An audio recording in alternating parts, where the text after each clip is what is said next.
Si e vlerësoni angazhimin e banorëve të këtyre 3 fshatrave në ndërtimin e këtij objekti të ri shkollor? Falë angazhimit të gjithë fshatarëve. Inventarin e kësaj shkolle e kemi sjell ndaj Slovenia.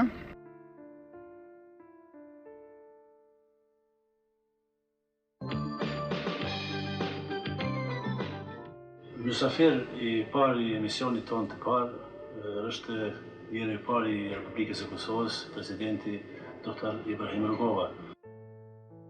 Ne kemi përcaktimin tonë në bazë të referendumit për një Kosovë të pavarur dhe neutrale.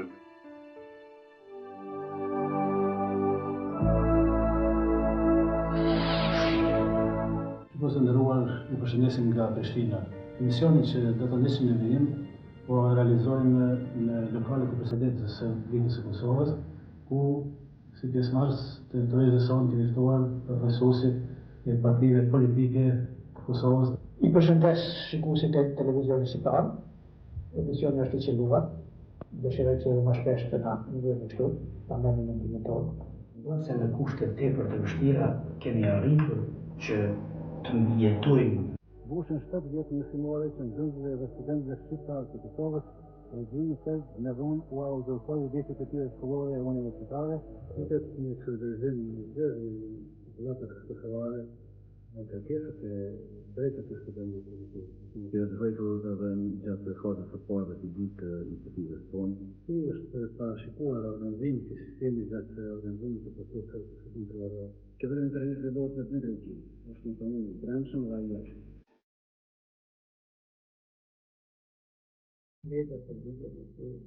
Nacionale vendosmëria e studentëve në shtetit, plotësisht nga sindikat e universitetit.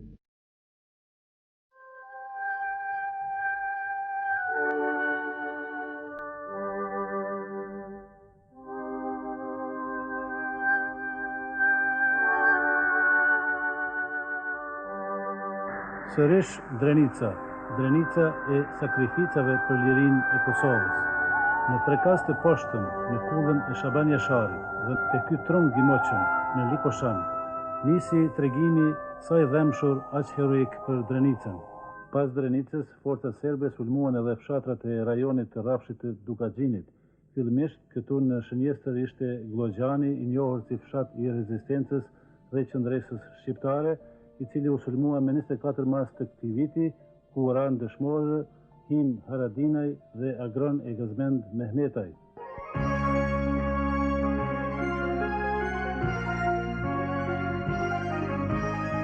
Nga rrethinat e Deçanit na paraqitet gazetari ynë Nuhi Bityçi. Terrorist petrol serb në Kosovë po kallëzohet gjithë e më shumë. Këtu sot raportet 13-20 minuta në udhëtimin Prilep Drenos në afërsitë të shkollës së shtatit Prilep, nga snajperistët serb u vra Bilal Idris Mazrekaj, 26 vjeçar nga Drenosi i Deçanit. Nga rrethinat e Deçanit paraqitet gazetari Nuhi Bityçi. Ka pasur granatime të fuqishme nga armët e rënda në fshatin Baballaq të kësaj komune, ndërsa sot në vendin e quajtur Podi Gështenjave në Deçan u stacionuan forca të reja ushtarake. Që nga data 9 maj 1998, fshati Negros, Vuçak, Gjergjic, Orllat dhe fshatat tjera përreth që gravitojnë janë të çliruara plotësisht dhe kontrollohen tërësisht nga forcat tona shërbëtare. Të bashkuar rreth ushtrisë shërbëtare të Kosovës, e cila diti dhe mujti brenda një kohe të shkurt të krijon një territor të gjerë të lirë, do të di të mbron dhe të krijon hapësira të reja të lira deri në shënim të plotë.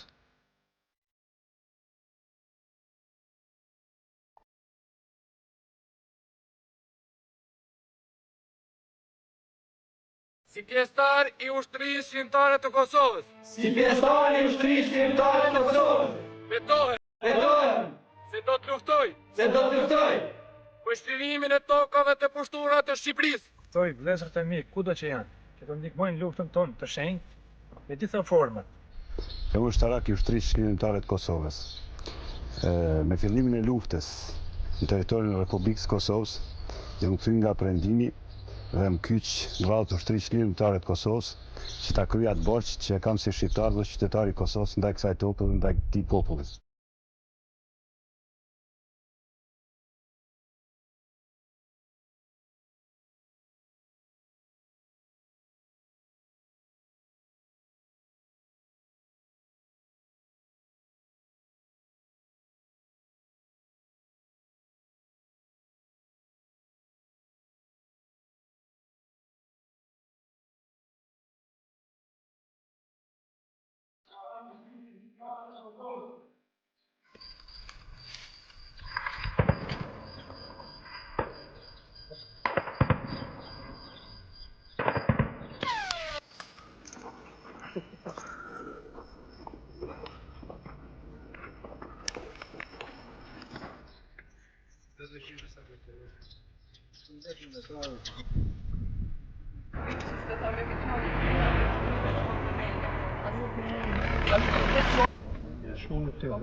Si vlerësoni ju gjendjen në Malishev dhe në vise tjera që keni vizituar? We could see houses which obviously have been destroyed. Are obviously now have been destroyed.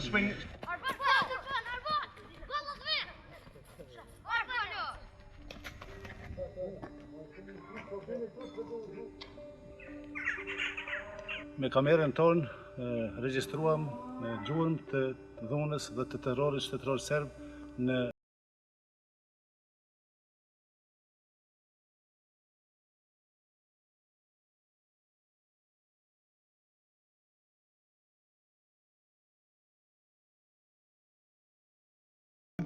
cilat animiku i ka bërë të gjitha territoret janë në dorë tona dhe kontrollohen për ushtrisë lirimtare të Kosovës. Në Lëmbardh janë strehuar një numër i madh i qytetarëve.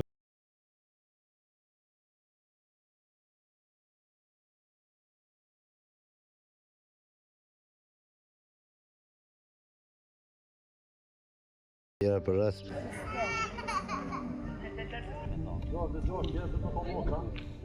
Pas ofensives një muajshe të ushtrisë serbe në 16 komuna të Kosovës, ushtria shërimtare e Kosovës është dëpsuar në planin operativ dhe në planin përgjithshëm. Ushtria shërimtare e Kosovës në planin operativ nuk është dëpsuar, po një ashtu dhe në planin përgjithshëm. Ajo gjithnjë më tej forcohet, si edhe aftësohet gjatë këtyre ofensivave. To ishte ambulanta e organizatës Bamirës e Nana Terez, një po forcat poshtuese nuk e kursyn edhe ambulantën.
Brigada 111 e ushtrisë shërimtare të Kosovës është brigada super speciale komando, është brigada sulmuese e cila vepron në të gjitha pjesët e Kosovës.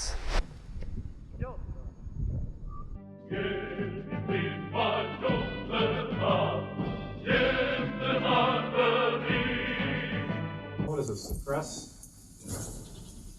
No, this is their Është lërimtare e Kosovës, si tërësi e forcat armatosura të Kosovës, në nullheqjen e shtabit të përgjithshëm të saj, gjatë tërë këtij viti zhvilloi luftime të pa kompromis kundër pushtuesit serb.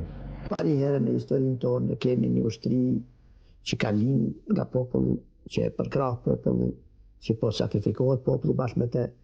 Dashur ushtar dhe e pror, gëzuar fesën e flamurit. Gati, top! Për flamur, gjatë tas, top!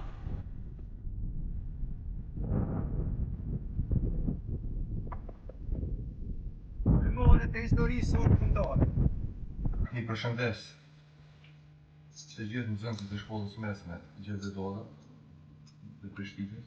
Me këtë fakti se nga kjo fletush, shoh se jo vetëm në shtresat e rinisë së pjekur kosovare, as në rinisë studentore, por edhe në shtresat e rinisë, sidomos të maturanëve, në nxënësve tjerë të shkollës mesme, vlon në shpirtin e tyre, edhe dashuria, posaçërisht e përshëndes Arianikin, së bashku me shillin redaktues të kësaj gazete. Porosia ime është që ka mos ndalen dhe veprojmë. Më duket një pjesë e banishevës. Tash 5 muaj në banishevë nuk jeton as një banor i saj, as në shqiptar. Këtu qëndrojnë me vonë vetëm policët serb dhe nuk lejojnë kthimin e banorëve të saj në shtëpitë e tyre. Ka pas gjujtje shumë së dhe në Itali? Ka pas. Ka plagosur në diçka. Një plagosur. Ku është? Po që me vete jena se 2 orë të ecë. Ku e një plagosur? Një plagosur rënd? 4 vene. Jo kanë dhënë ndihmën e parë? Në haunë 4 vete jemi plagosur. Ka pas gjujtje sot nga forcat serbe nga Pashtit? Ka pas. Ka pas shumë. Ka lëndum, a dini keni shumë ata? Ka ca shumë të. Zoti komandant, forcat tona janë gjendje gatishmërie për t'i mbrojtur pozicionet. Forcat e ushtrisë shqiptare të Kosovës sa kanë arritur që të kundërvihen me sukses forcave serbe. Forcat tona në fillim për shkaqe taktike kanë bërë tërheqjen prej 3 pozicioneve, për shkaqe arsye të që të ndihmoj popullatën dhe të tërhiqet. Juroj suksesin tanë. Në mesin e ushtarëve të batalionit Sadik Shala takuam edhe 2 përfaqësues të shtabit të përgjithshëm të ushtrisë shqiptare të Kosovës, zotrin Recep Selimin, si dhe zotin Fatmir Limaj. Ushtria shqiptare e Kosovës, si dhe shtabi i përgjithshëm i saj, çdo herë janë në nivel të detyrës ushtarake. Ne aty jemi orë me shtabit përgjithshëm. Shqiptare e Kosovës. Që kushtoj u dhe vetëm për shok të rarë që në kanë rarë gjatë këtij viti. Me kuxien në luftë kundër armijës. Të gjithë jemi të vetëdijshëm që viti që e lanë është vetëm fillimi i luftës sot.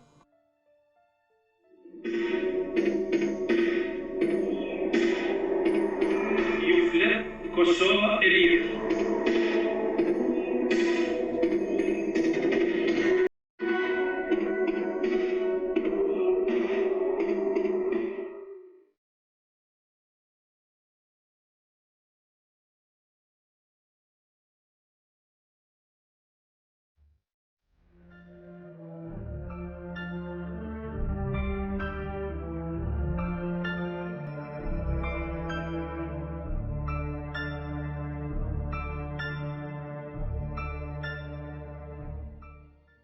Paranisjes së delegacionit të Kosovës për në Paris, për teleshikuesit e televizionit shqiptar, bisedojmë me kryesuesin e këtij delegacioni, zotin Hashim Thaçi. Qëndrimi i shtabit të përgjithshëm të ushtrisë lirëtare të Kosovës do të jetë qëndrim i opinioneve të realizuara në Kosovë. Cili është qëndrimi i shtabit të përgjithshëm të ushtrisë shqiptare të Kosovës rreth motive që janë krijuar në opinion rreth udhëheqjes së qytetit? Vazhdon të jetë unik. I do not see a future for KLA in uniform.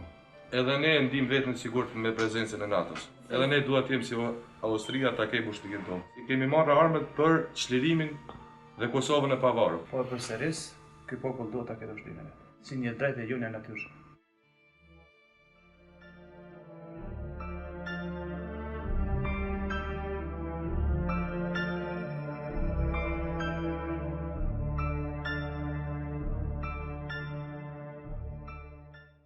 Shikues të nderuar, tani është ora 24, ku në pjesën kufitare të Morinës, prej orës 8 në mëngjesit deri te kohë kanë kaluar nëse 12.500 shqiptarë, të cilët edhe sot janë dëbuar me dhonë nga shtëpitë e tyre.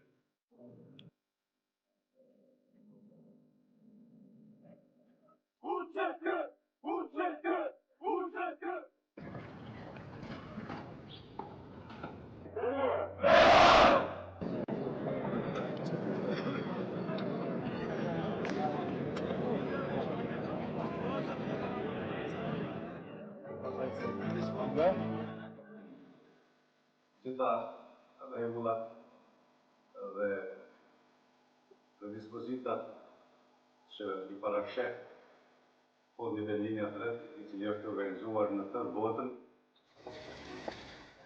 Më shumë të kënaqur. Shpresojmë që grumbullimi i metave do jetë më i madh në të ardhmen. Cilat janë qëndrimet e qeverisë shqiptare? Qeveria shqiptare konsideron se më së fundi sulmet e NATO-s po japin efektin e tyre. Është një luftë heroike e mbështetur në traditën e luftës së popullit tonë në shekuj.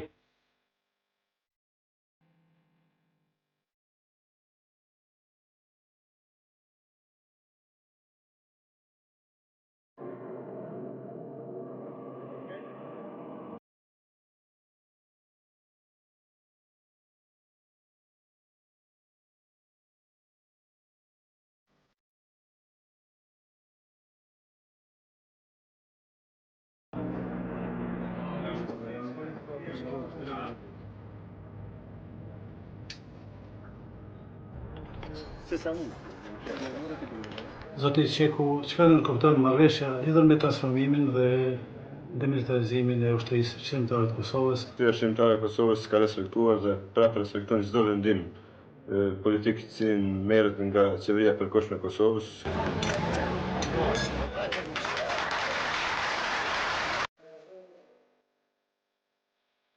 Është evituar edhe qashia gjatë në pej, e cila tani është shkatruar tërësisht nga forcat serbe. Përndrejt me fatin e popullatës që ishte i trahuar në këto mone.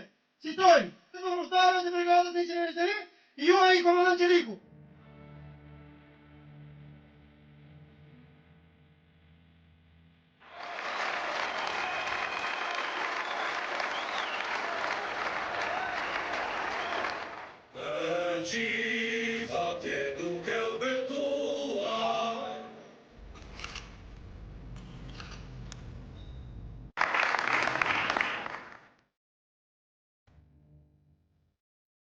Zoti komandant, si është situata në këtë zonë dhe apo respektohet marrëveshja para pushim?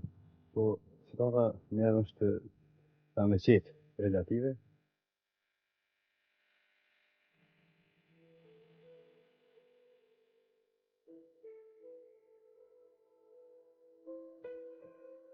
Pas shumë peripecive, ekipi i Radio-Televizionit të Kosovës është ekipi i parë shqiptar që arriti në fshatin Slupçan të Kumanovës, i cili është fshati më rrezikuar në komunën e Likovës. Kameramani ynë Gazmen Elshani arriti të regjistrojë pamje tronditëse që pasqyron gjendjen të mjerueshme të popullatës civile, e cila prej 3 majet po qëndron e podrume. Kemi me rujt vatanin tonë, me fëmijë me ke kemi me dik, podrum kemi me dikën.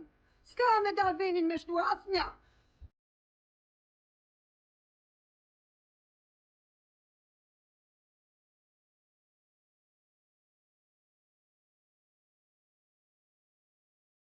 Fatmir Limaj, ju lutem ngrihuni. Dhoma ju shpall të pafajshëm për të gjitha pikët e aktakuzës.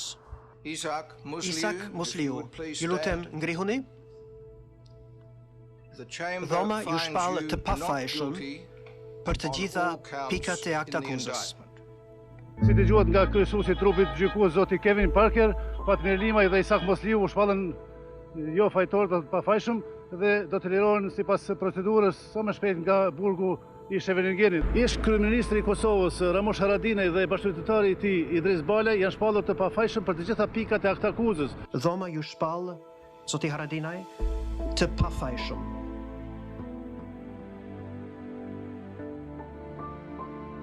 Sa është bërë rezistencë e suksesshme? Humbje të mëdha ka pas. Çka thoshte atë? Po, me kujtohen takimet kur ka pas me shokët. Kjo që ka ardhur sot është mëri do të thotë ushtrisë shkrimtare të Kosovës. Herën e parë, trupin e luajt e kemi si direktor. Por edhe këtu ishin të rrezikuar prej vijes që gjujnë prej atje. Pikërisht në këtë vend, në Glogjan të Deçhanit, me 24 mars të vitit 1998, filloi aksioni I parë I ushtrisë shqiptare të Kosovës kundër forcave pushtuese serbe.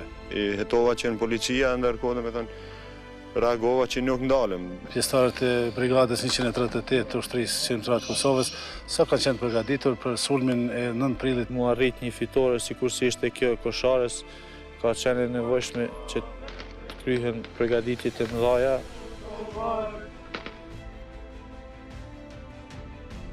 I përshëndes gjitha familjet e dëshmorëve, do të thënë që amaneti I tyre sot për pak minuta do të realizohet. Ndoshta do të them ma fatlumë të që jemi gjallë dhe që po e finalizojmë këtë punë që është bërë. Shikues të nderuar, ju përshëndesim nga salla e Kryeqësisë së Kuvendit të Kosovës, ku pas pak çaste do të fillojë mbledhja e jashtëzakonshme e Kryeqësisë së Kuvendit. Në këtë mbledhje pritet të shqyrtohet kërkesa për mbajtjen e mbledhjes së jashtëzakonshme të Kuvendit të Kosovës për shpalljen e Kosovës shtet të pavarur dhe sovran. Në pikë të parë të ranit të ditës kemi deklaratën e pavarësisë.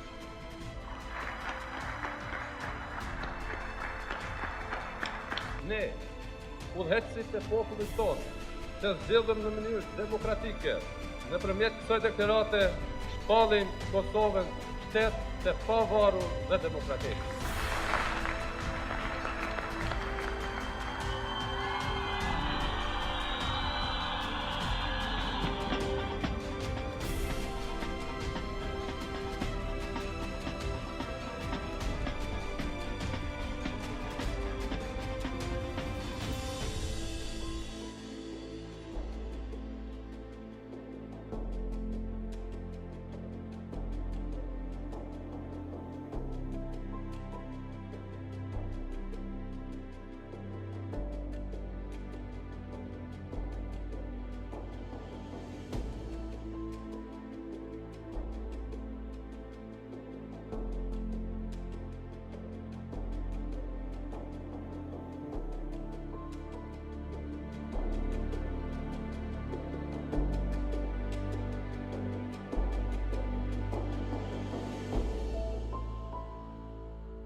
Të nderuar të pranishëm, të nderuara familje të dëshmorëve, veteran të luftës, invalid të luftës, përfaqësues të institucioneve të shtetit Kosovës, përfaqësues të institucioneve ndërkombëtare, përfaqësues të KFOR-it, shikues të nderuar të televizionit Kosovës, jemi në transmetim të drejt për drejt në rastin e këtij evenimenti. E filluam këtë promovim të librit të luftës me një prezantim televiziv të ngjarjeve më të rëndësishme të historisë më të re të Kosovës, në të cilat autori I librit, që po e promovojmë sot, gazetari shumë vjeçar Nuibi Tyçi, ka luajtur rolin jo vetëm të gazetarit, por edhe të protagonistit, rolin e krijuesit të klimës politike për rezistencë kombëtare kundër okupimit serb. Nuibi Tyçi si gazetar me guximin e tij intelektual është pjesë e rezistencës kombëtare edhe në kohën e tubimeve gjithë popullore kundër suprimimit të autonomisë së Kosovës, edhe në greven e minatorëve të Trepçës në vitin 1989, natyrshëm ai këtë rol e kishte edhe me 2 korrik 1990 në ditën e shpalljes së deklaratës së pavarësisë për Republikën e Kosovës. Në epokën e rezistencës të viteve të 90-ta, gazetari Nuibi Tyçi me profesionalizëm kreu detyrën e gazetarit duke afirmuar organizimin e sistemit të pavarur të Republikës Kosovës në fushën e arsimit, të shëndetësisë dhe të financimit të institucioneve të Republikës Kosovës. Që nga gazeta Dielli në Zagreb, pastaj themelimi dhe udhëheqja e gazetës Demokracia në Zvicër në vitin 1990, për të vazhduar me 5 minutin e famshëm të programit të Radio Kroacisë në gjuhën shqipe në vitin 1990 dhe 91 e deri te emisionet e tij televizive të transmetuara në programin satelitor të televizionit shqiptar. Nuibi Tyçi si gazetar ishte në krah të rezistencës gjithpopullore për Kosovën, për lirinë dhe pavarësinë. Në vitin 1997, Nuibi Tyçi bashkë me Çani Mehmedin me vetë iniciativën e tyre realizojnë emision televiziv me lider e televizije studentore, duke u vënë në mbështetje të hapur të organizimit të demonstratave studentore të vitit 1997. Në këtë kohë kur shumica e kreut politik të Republikës Kosovës kishte shfaqur dilemat hapura për të mbështetur apo jo organizimin e këtyre demonstratave, Nuhiu dhe Çaniu një ditë para organizimit të këtyre demonstratave arrin të transmetojnë në dritaren e vetme televizive shqiptare të Kosovës në televizionin shqiptar emisionin për mbështetjen e organizimit të demonstratave studentore. Me fillimin e hovshëm të luftës çlirimtare në vitet 1998, Nuibi Tyçi bëhet pjesë e kësaj lufte duke raportuar dhe duke realizuar emisionet televizive për rezistencën armatosur të ushtrisë së çlirimtare të Kosovës, që nga Drenica deri te Dugagjini, Lapusha, Lapi dhe Anadrinia. Bashkë me kamermanin Abaz Zeka, ishin të parët që gjiruan dhe transmetuan në televizionin shqiptar dhe në mediat botërore paraqitjen e parë publike të zëdhënësit të ushtrisë çlirimtare të Kosovës në televizionin shqiptar dhe në mediat botërore. Pastaj Radion Kosova Lir, Agjencinë Kosova Press, madje edhe për organizimin e funksionimit të sistemit shtetësor dhe arsimor edhe në territoret e lira të kontrolluara nga UÇK-ja. Nuibi Tyçi ishte gazetar lufte edhe në luginën e Preshevës, edhe në Maqedoni. Ai raportoi edhe nga proceset gjyqësore ndaj udhëheqësve të UÇK-s në Hag. Realizoi mbi 100 dokumentar për luftën dhe dëshmorët e lirisë, ishte aty edhe kur u shpall pavarësia e Kosovës më 17 shkurt të vitit 2008. Të nderuar të pranishëm, të nderuar shikues të televizionit Kosovës, të gjitha këto zhvillime politike dhe kombëtare të viteve 80-ta, 90-ta e deri më sot, përjetuara drejt për drejt nga gazetari Nuibi Tyçi, të shikuara nga këndvështrimi i tij i pavarur, janë pjesë e memoareve të tij, të prezantuara në librin e luftës. Ky është libri i luftës për thyrjen e cenzurës në televizionin e Prishtinës, libri i luftës për të vërtetën e Kosovës, i luftës për mposhtjen e frikës dhe dinamizimin e lëvizjes për liri, libri i luftës të ushtrisë çlirimtare të Kosovës, të Kosovës së lirë, i luftës për shqiptarët në luginën e Preshevës dhe Maqedoni, i luftës për mbrojtjen e UÇK-s në tribunalin e Hagës, është libri i rrugtimit për pavarësi. Në vazhdim e ftoj recenzentin e librit të luftës, advetarin, veprimtarin e çështjes kombëtare, ish kryeministrin e Kosovës, Bajram Kosumin, që ta merr fjalën.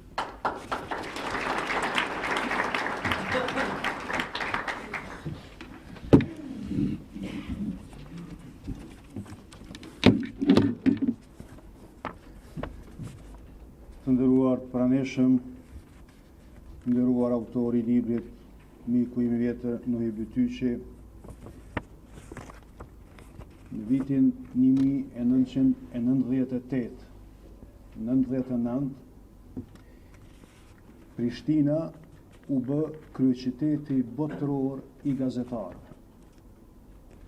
Prishtina vlonte prej gazetarëve, prej të 4 anëve të botës, silleshin këto rrugë edhe në këtë objekt gazetar të huaj.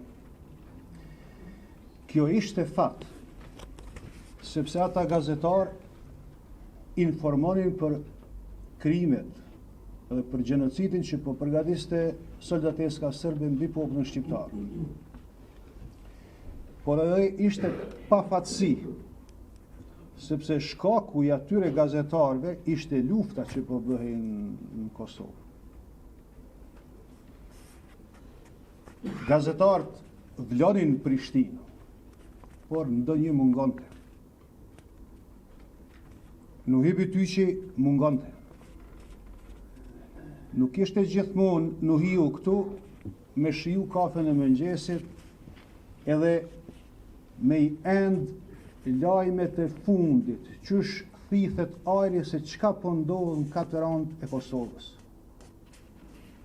Nuhiu mungonte në Prishtinë, por nuk mungonte në Drenicë, nuk mungonte në Dugagjin, nuk mungonte në Llap, nuk mungonte në asnjë vend ku luftohej për atdheun dhe luftohej për lirinë. Sigurisht, ai nuk luftonte, qysh luftonin ushtarë tjerë të UÇK-s, por edhe ai luftonte disi me prezencën e tij atje. Ai bënte gazetari, dhe gazetaria në kohë të luftës, sikurse çdo veprimtari tjetër intelektuale, e te kalon vetvete. Gazetari në kohën e luftës ka dy misione themelore. Edhe informon, por edhe lufton për idealet e lirisë. Në kohë normale, këto dy misione janë pa akceptueshme për gazetarinë dhe për gazetarin.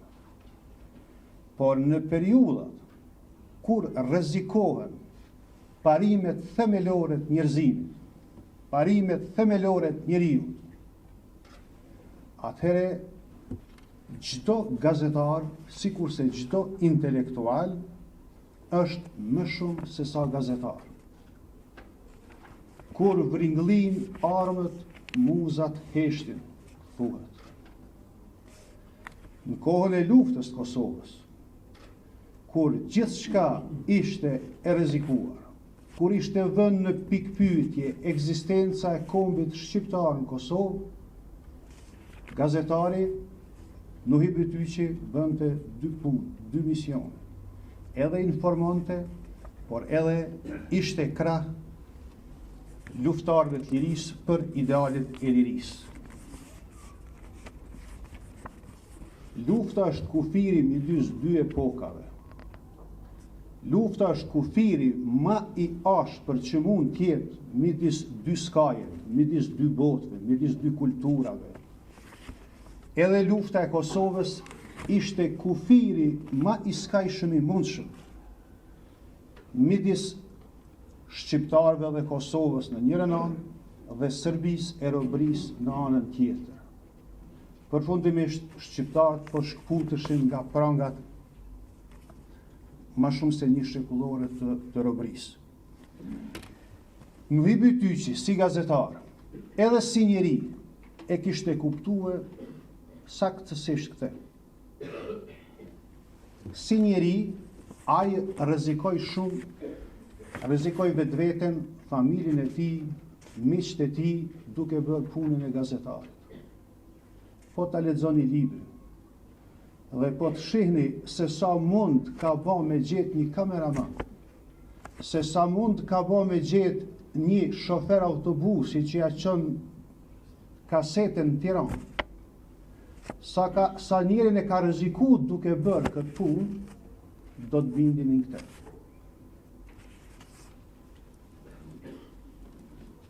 Si gazetar, ai e kuptoi këtë kufi radikal. Është një pjesë ku e tregon libër, kur e këshillojnë miqtë e tij, disa prej tyre dhe njerëz që luftonin për lirinë e Kosovës. Mos u avër emrin artikujve kur publikohen, sepse rrezikohesh. Sepse ishte koha, po. Po t'ja vësh emrin artikullit që ke shkru për luftën, ose që po shkruan intervistës që po bën për luftën, rrezikohesh. Nuhiu i përgjigjet, thot jam gazetar, po e them të vërtetën dhe do t'ja vër emrin tim çdo teksti tim. Nuhiu kishte drejt.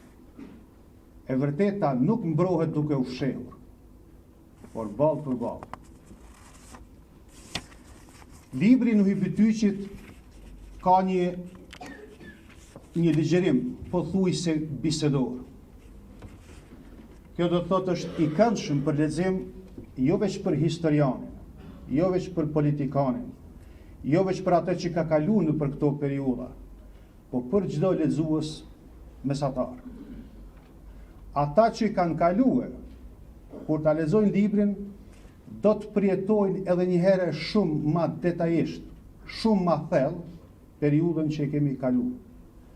Dhe ata të tjerë që se kanë kaluar, e që çdo ditë më shumë janë më shumë, rriten më shumë, do të kuptojnë se si është e mundur që në periudha të caktuar, krejt çka bën njeriu në jetë, krejt fuqinë që e ka në jetë, e fokuson vetëm në një çështje, në çështjen e lirisë. Të gjitha tjerat janë të dorës dytë. Në fund, kisha dashur edhe një çështje për kujtimet, them një çështje që ndoshta ik pak prej librit Nuhiut, por është po ashtu një lavd për librin e tij.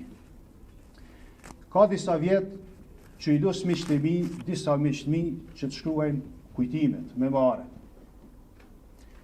I pa ta thëna Demdemaqit, shkruaj kujtimet. A im tha, po i shkruaj, tha, romanet. Por romanet dhe kujtimet janë dy botë të ndryshme. Jo shumë kohë më parë, i pa ta thënë miku tim që po e shoh tash këtu Hidayet Hysenit, shkruaj kujtimet.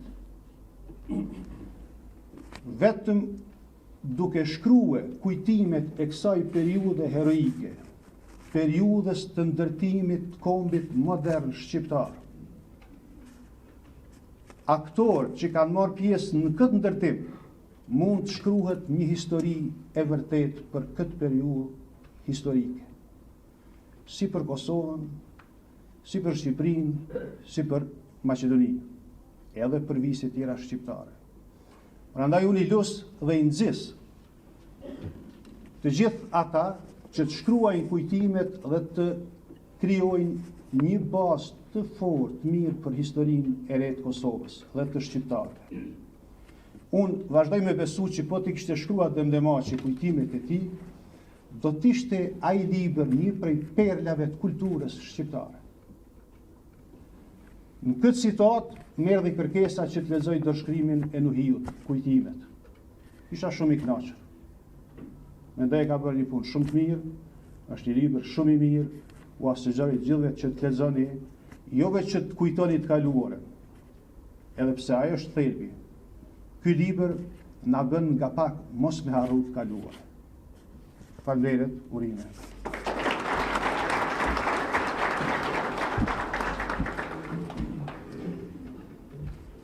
Të nderuar panelishëm, zonja dhe zotëri, në mbështetje të hapur të ushtrisë çlirimtare të Kosovës gjatë periudhës së luftës ishin vënë të gjithë shqiptarët. Një prej gazetarëve dhe intelektualëve të shquar, i cili vazhdimisht rrezikonte duke vizituar territoret e lira dhe duke realizuar intervista, reportazhe dhe shkrime me themeluesit dhe udhëheqësit e UÇK-s është edhe Haqif Mulliqi. Sot në këtë promovim të librit luftës, e ftoj zotin Haqif Mulliqi që të flasë për këtë libër në cilësinë e redaktorit të librit.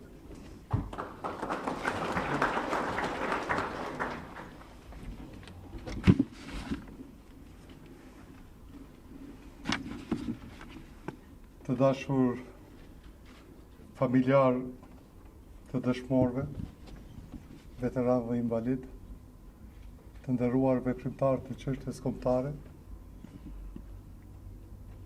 të nderuar profesor të universiteteve, ishte një sfidë e madhe për mua kur më erdhi një material voluminoz dhe t'jem redaktor i librit të miku ton të dashur Nuhi Bytyqi. Momentet më të mira për gazetarin janë ato të kohës kur një popull e ka më së vështiri. Besoj se këtu përpoqt na e dëshmoj në rastin e tij gazetari dhe publicisti Nuhi Bytyqi, madje duke sjell këtë ide që në vetë librin, në titull i librit të tij me memoare Libri i luftës, të cilin po e promovojmë sot. Në gazetari thuhet se raportimi nga lufta është kulmi profesionit. Thoa atë shpesh edhe studentëve të mi. Këtë them edhe në debate publike. Po ashtu se lufta është tregimi më i madh dhe më sfidues që mund të ndodhë në jetën e një popullit, por dhe të një individi, kur ai jep gjithçka, sidomos për një gazetar, për të dëshmuar në profesionin e tij.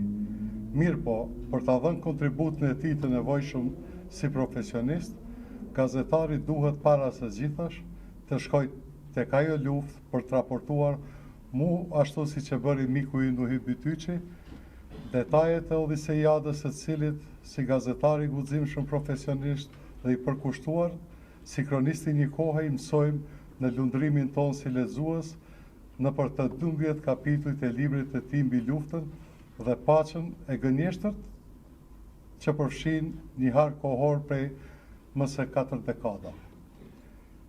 Ky është libër ku kuptohet se vetëm për një gazetar dhe një publicist të mirë, raporti i tij me njerëzit dhe ngjarjet në fakt është vetë një luftë e vazhdueshme. Në bazë të një parimi etik mbi dilemat njerëzore të raportit ndërmjet jetës dhe vdekjes, kjo është doktrinë që mësohet në filozofinë e gazetarisë, thuhet se nuk ekziston ndonjë ngjarje për të cilën ja vlen që dikush ta lë kokë.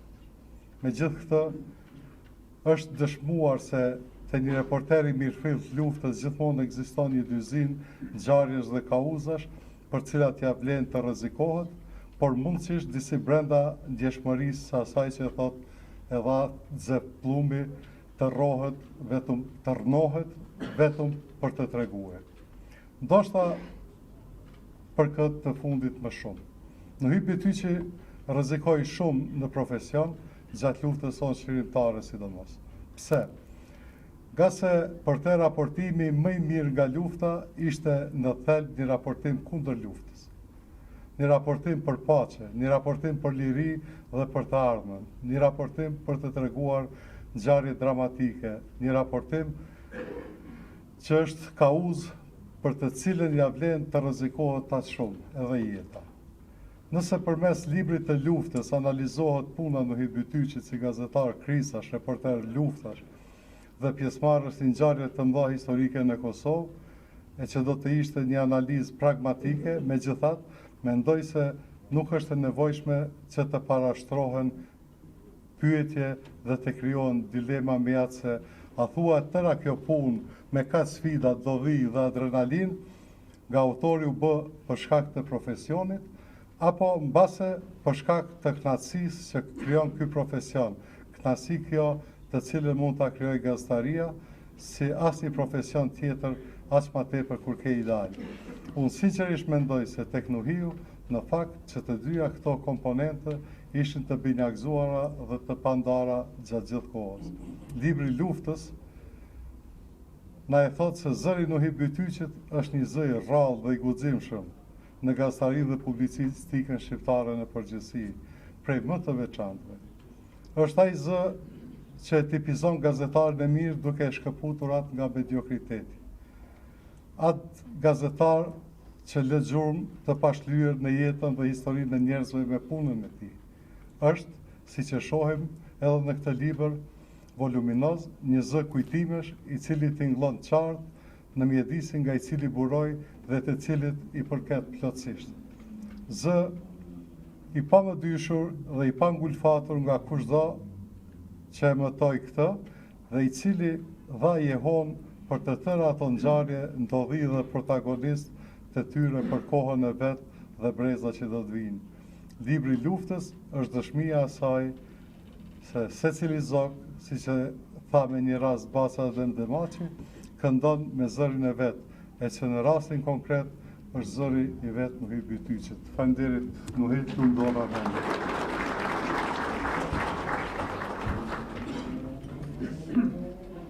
Libri i luftës është botuar nga shtëpia botuese Armagedoni.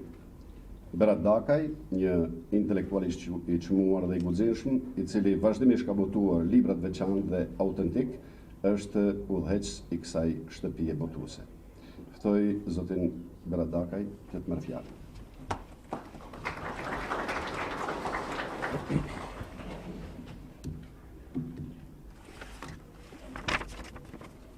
Nderuar mysafirë, dashur mirë të librit, mirë se keni ardhur në këtë ditë madhe të festës së librit në fillim të muajit mars. Sot bashkërisht me ju po promovojmë librin e gazetarit të radio televizionit të Kosovës, Gazetarit të luftës dhe të paqes, Noe Bityçit, shkruar hem në kohën e paraluftës, hem në kohën e luftës, hem në kohën e pasluftës. Shkruar me shkas për ta kujtuar çmimin e lirisë së sotme paguar për 10 vjet me qindra njerëz. Pjesa më e madhe e librit është mbushur me luftë, prandaj edhe quhet libri i luftës. Dhe është shkruar dhe botuar në shenjë nderimi dhe kujtimi për ushtrinë shlirimtare të Kosovës, në shenjë nderimi dhe kujtimi për heronjt, dëshmorët, martirët, viktimat civile, invalidët, veteranët dhe prodhuesit politik, diplomatik dhe ushtarak të ushtrisë shlirimtare të Kosovës. Libri i luftës është libër autobiografik, po është edhe libër biografik.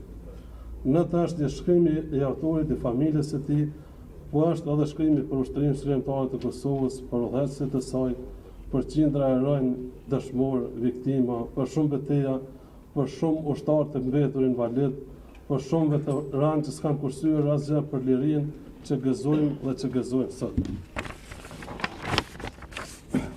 Libri i luftës, edhe pse tash tingëllon klishe, sepse sot dhe jashtëzakonshmja nuk ka ndonjë mos vlerësuese, për shkak se e kanë vlerësuar kush i pari, kush i fundit, që flet edhe për ata libra që s'janë libra, që s'kan kulturë të librit, një mend është libër i jashtëzakonshëm dhe është libër atraktiv. Kur mungojnë fjalët, shpjegimet për ngjarjet i plotësojnë fotografitë, jo pak fotografi, një mico. Mbase 300 për tyre i keni parë në librat e tjerë dhe në media fizike dhe elektronike, po 700 të tjera si keni parë dhe duhet të shihni. Sepse dhe flasim shumë dhe flasim për shumë çka, njerëzore dhe të panjerëzishme. Disa për tyre kanë dhëmbje të mëdha sepse prezantojnë masakrat e serbëve brenda shqiptarëve. Edhe të foshnjave në Djep, edhe të plagave të plazhe të paralizuar, disa të tjera prezantojnë gëzime sepse festohet çlirimi i Kosovës.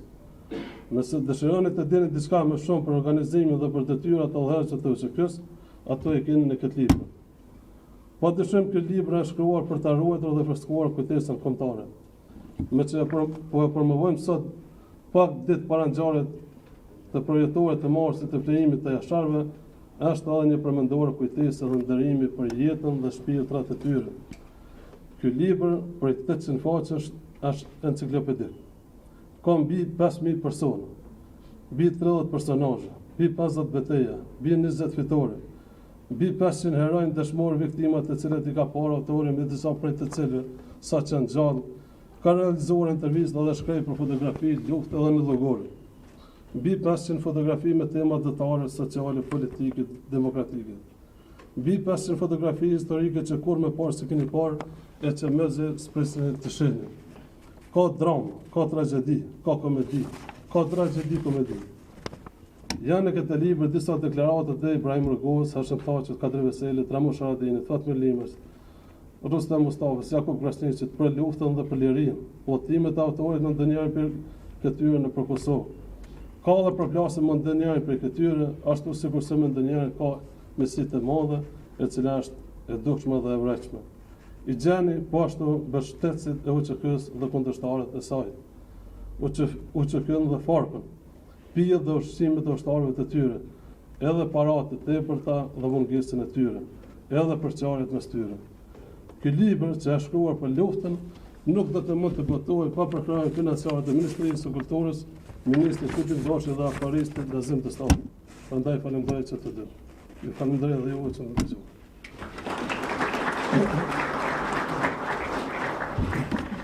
Dhe në fund ftoj tani autorin e librit, kolegun tim, redaktorin tim, të thot dy fjalë. Nuk fjalën tim.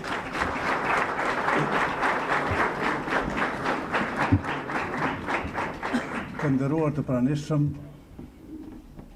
ju falenderoj shumë për pjesëmarrjen tuaj në këtë ditë vikendi dhe në mënyrë të veçantë falenderoj të gjithë ata të cilët më kanë mbështetur gjatë punës sime profesionale si gazetar, gjatë punës sime mëse 40 vjeçare. Falenderoj po ashtu familjen time të madhe për mbështetjen, sidomos prindrit e mi, birin e Arjanitin dhe gjithë familjarët e mi, familje të madhe, si thash, cilët më kanë inkurajuar që të punoj dhe kontribuojnë në rrethana të vështira.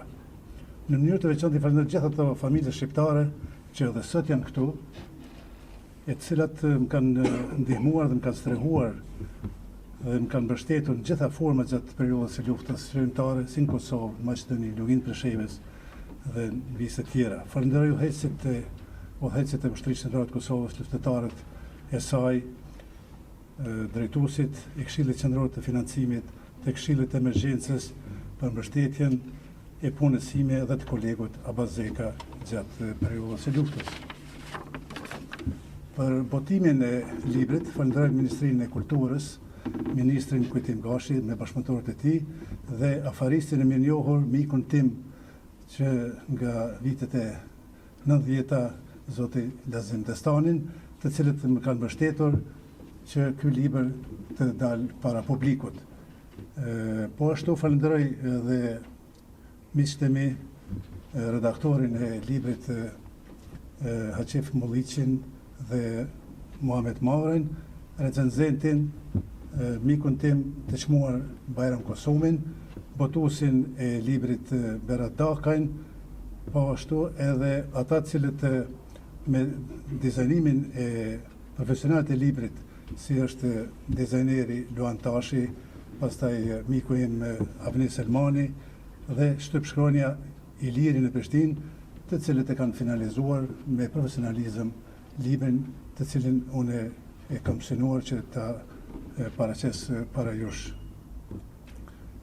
Të nderuar të pranishëm, zonja dhe zotrinja, dua që me këtë rast të falenderoj kolegët e mi gazetar, shqiptar, por dhe të mediave ndërkombëtare, të cilët më kanë mbështetur gjatë periudhës sime profesionale. Po ashtu falenderoj kolegët e mi gazetar, regjisor, kameraman, montazher dhe drejtuesit e televizionit të Prishtinës, të Radio Kroacisë, të Radio Televizionit Publik Shqiptar dhe të Radio Televizionit Publik të Kosovës, të cilët më kanë mbështetur pa hezitim gjatë tërë veprimtarisime profesionale. Puna e gazetarit nuk është as pak e lehtë.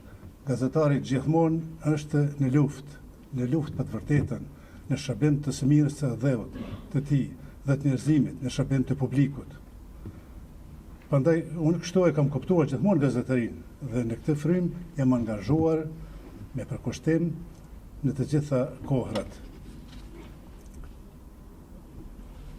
Në këtë eveniment kam një mesazh si gazetar për liderët institucional dhe politik të Kosovës dhe të Shqipërisë, që t'i lënë interesat personale, interesat partijake dhe të bashkohen në një front për të punuar dhe vepruar në një front unik për të avancuar çështën tonë kombëtare, sepse si dihet, çështja jonë kombëtare ende nuk është zgjidhur ashtu si kemi aspiruar ne dhe shumë gjenerata përpara. Prandaj, shpresoj këtë rast që t'ju bëj një mesazh si gazetar dhe pjesëmarrës si gjitha këtyre proceseve që kanë kaluar popullin tonë. Ajo që më ka motivuar që pas shumë vitesh unë të finalizoj këtë libër, padyshim është mbesa ime e mençur dhe e bukur Riana, nxënëse shembullore e klasës së dytë. Prandaj fjalën time do ta përmbyll me një vjersh të shkurtër, por shumë kuptimplote të mbesës sime të dashur Rianës. E ftoj Riana Bytyqin që të dalë në skenë.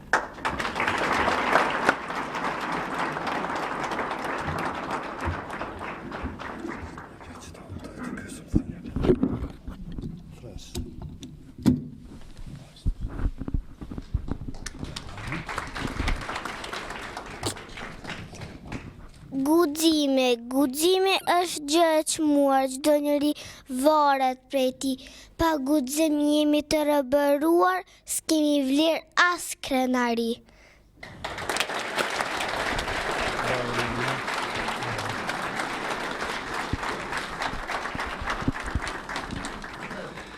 Atëherë të nderuar shikues të televizionit Kosovës, të nderuar të pranishëm, këtu kemi përfunduar me këtë prezantim, promovim të këtij libri.